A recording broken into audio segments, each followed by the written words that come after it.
Yo burgers! Welcome to Feburegary. So this is our series, our 8th series in terms of vegan burgers. Today we're going to be doing a super cool take on the ultra worldwide famous Mexican Burrito Burger. Woo! It's a wonderful take on it. We do a super cool trick in it. Wait for it, it's going to be epic, and here we go. We're also serving it with guacamole and a spicy salsa, which we're going to make too. Okay, so first step, we've got a pan on a high heat. I'm going to add in 1 tablespoon of oil. Oh, nice, generous tablespoon. Okay, cool. And this is the fun bit. Okay, so we're going to, obviously it's the burrito burger, so we're going to start with sweet corn. We're going to char it really quickly in a very hot pan. Ooh. Woo! So what's happening there is obviously the water is reacting with the oil and we're getting bubbles, so just be careful. Wow, that's proper fun. So through the process of charring, what's happening is we're browning, we're developing more flavour. That's just going to create more flavour for our burger. Next step, I have 2 cloves of garlic, I have 1 red chilli, which I took the seeds out, and I got a bunch of scallions, also known as spring onions. So they're all prepped. We're going to fry them down for probably 3 minutes until they start to brown and caramelise.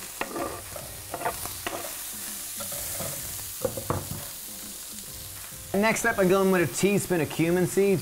We want to get this down towards the bottom of the pan, giving it the ability to pop to release its flavour. Okay, so we fried that down for about 3 or 4 minutes. Next step, I've got a can of drained black beans, so drained and rinsed. Any kind of tin beans, we're going to add them to the pan. With the corn, what you're looking for is just that it starts to brown and char.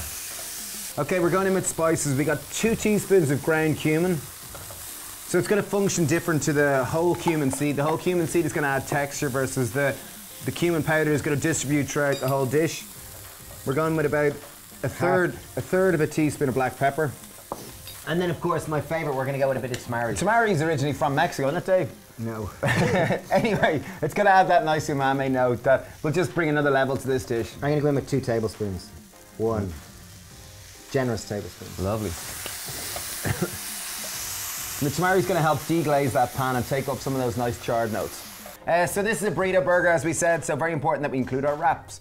So we thought rather than putting it in, we're going to put this as the starch to bind our burger together.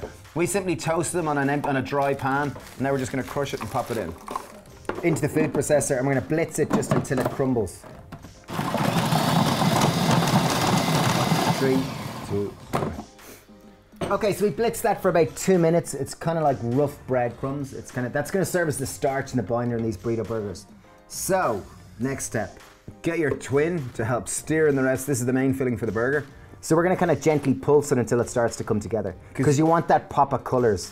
And even if you can, when you're emptying the pan, try to get as much of that little kind of charry bits, because that's all flavour. Pulse, remember? Okay, so our burger mixture has been done. We're going to just pour it out here to leave it cool just before we shape it, because we don't want to burn your hands. And while that's happening, we're going to make some guacamole and we're going to make a nice spicy salsa. Okay, so next step we're going to make is a spicy salsa. So we didn't clean out the food processor because there's still plenty of flavour in it. 1 can of chopped tomatoes, 400 ml. We're going to go in with about 4 tablespoons of tomato puree. 3, 4. Beautiful. So 4 heaped tablespoons. That's going to kind of, tomato puree, also known as tomato concentrate, that's going to kind of bind the tomato sauce all together and give a sweetness to it. I've got 1 red onion that we've peeled. If your food processor is good, don't chop it, and if your food processor is bad, do chop it. In it goes. We've got 1 clove of garlic. In it goes. We've got juice of 1 whole lime. We've half a red chilli. I'm going to just chop it up just to make it easier on my food processor.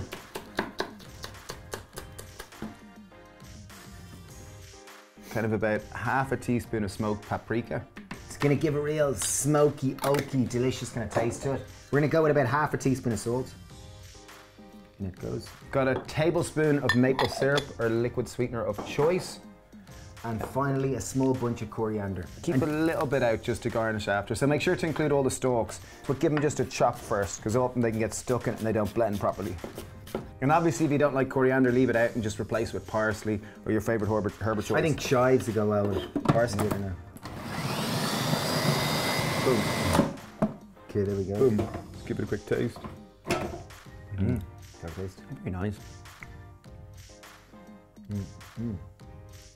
Oh, so yum. Spicy, yeah. It's great. And there's plenty of texture in it as well, so it's really, really good. Okay, so I'm going to scrape this out.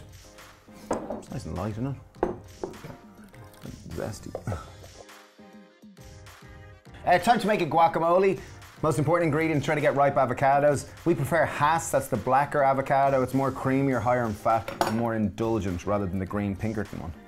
I always find when you're making guacamole, you definitely want to use at least 2 avocados because you will eat it. It'll last about 2 or 3 days, but more realistically, you're going to eat it all in one go.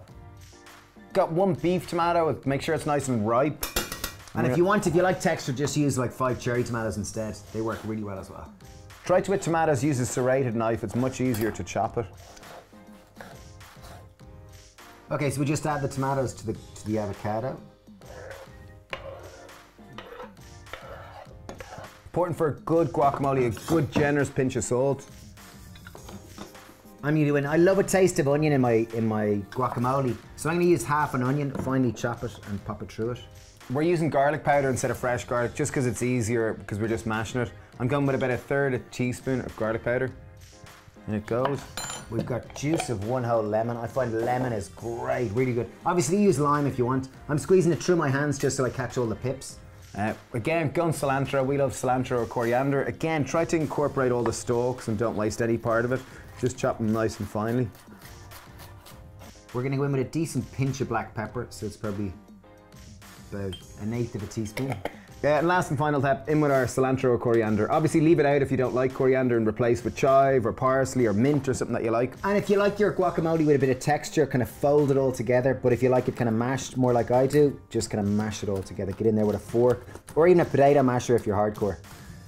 Okay, guac is done. Time to fry our burgers. Okay, great. So we're literally just going to form them into patties. Take a decent chunk. Cooled quite a decent bit. This will make kind of 2 to 4. You get 4 small little lads. Okay, boom, we got 3 burgers. We wanted to go with 3 bigger ones. Obviously you go with smaller if you're into a smaller burger, but...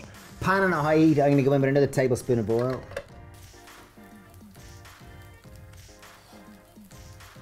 So while they're frying, I've toasted my buns and it's time to get them ready. So on the base, I'm going to go with guacamole, a good generous serving. Salsa on the top. We can put more salsa in the burger too as well, just to really get that kind of juicy freshness into it. Oh, yeah, proper meaty looking. They do look great. Like, I love this kind of char. Okay, so burgers are done. They literally taken 2 minutes on each side. There's 1. Wow, they really hold themselves together beautifully. Okay, now for the big moment. Here we go, the taste test. Mexican burrito burger. So it looks great, and I love the extra guacamole on the bottom. 3. Wow, proper burger. Am I allowed to go first? Okay, you can go first. Okay, here we go. This one's dedicated to you, Mexican burrito burger. Muy grande. The sauce is really good. Lleno de sabor, muy super riquísimo, me encanta. Mucho sabor. Beautiful recipe, genuinely tastes like a burrito. Really, really tasty. I love that. I think that's one of the best ones we've done so far. Dudes, thanks for watching. Please share this with anyone who needs some burrito loving. So we'll have 8 burger recipes this month, all vegan, all different. Check them out. Let us know which one's your favourite, and thanks for watching. Gracias, ciao, suerte.